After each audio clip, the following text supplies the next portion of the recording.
Glad you could join us today on Earthfile. Welcome to the program. I'm Ayola Kasim.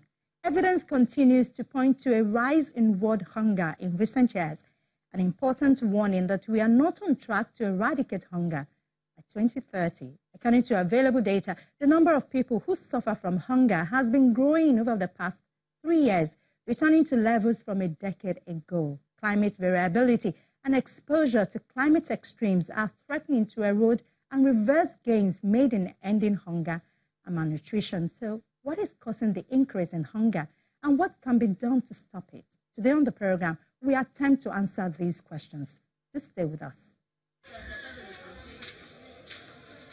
Chad-China Friendship Hospital is a nutrition center in Jamina where 16,000 children suffering from malnutrition are admitted every year. This year, the center has recorded what experts described as a worrisome increase in admissions.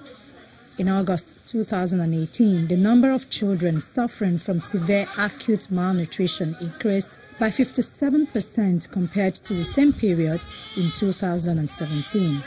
A hospital that has just increased the number of beds from 85 to over 500, which is a major boost for primary health care, but also for helping particularly mothers and their children on the issue of malnutrition. We spent this morning at a special center here where mothers can come with their children, have them examined and assessed, be given advice on how to deal with malnutrition, and hopefully leave the hospital in a better position to avert something that is perfectly avoidable if you have both the information, the awareness and the knowledge of how to do it.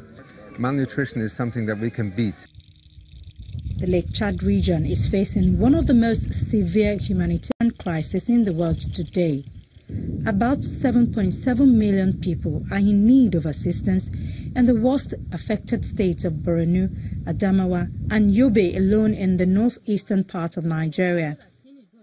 The crisis in Nigeria's northeast has spilled over into the Lake Chad region over the past few years. Food security and nutrition situation remains extremely fragile across the region, particularly given the high levels of aid dependency, compounded by the lack of access or other livelihood opportunities.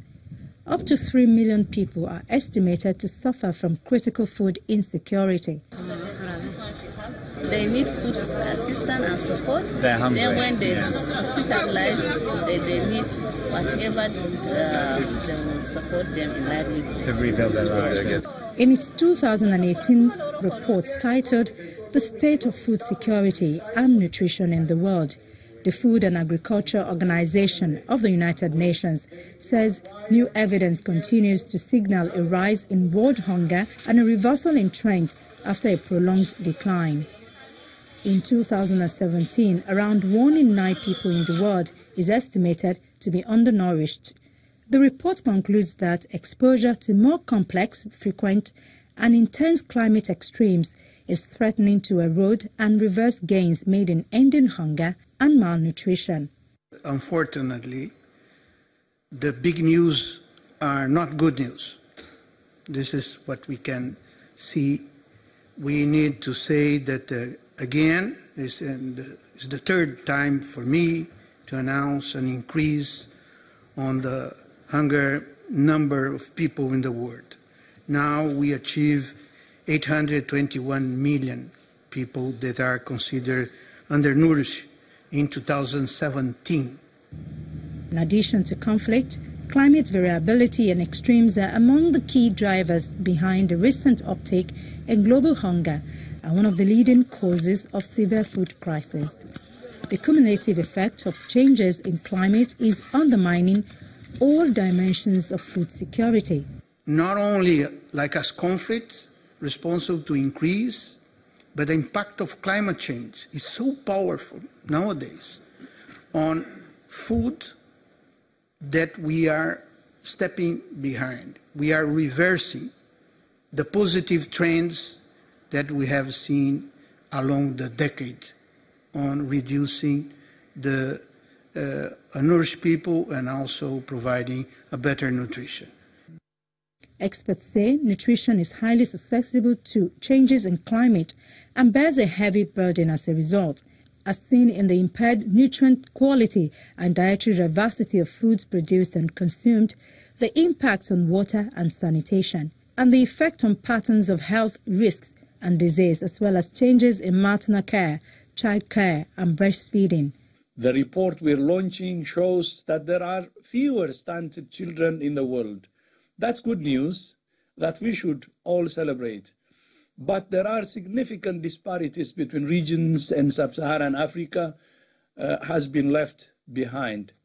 We also need to work harder to reduce anemia in women and to arrest the obesity epidemic.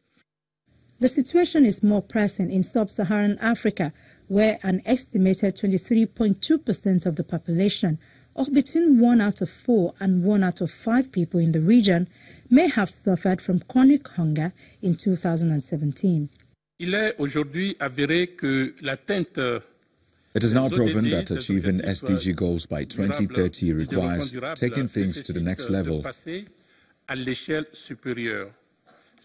That's say to intensify and focus our responses on what actually works and to increase our sustainable investment in rural transformation.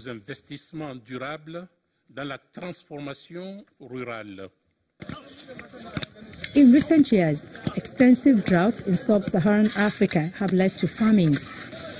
Extensive flooding in Southeast Asia has caused widespread loss of crops and livestock.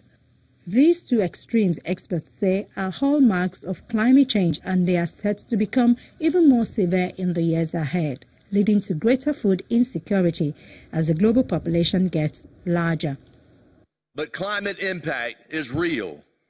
22 to 23 million people alone were impacted and forcibly displaced because of change in climate. Because every 5 seconds, a child is dying from starvation. And when there's $300 trillion worth of wealth in the world today, that's unacceptable and it's inexcusable.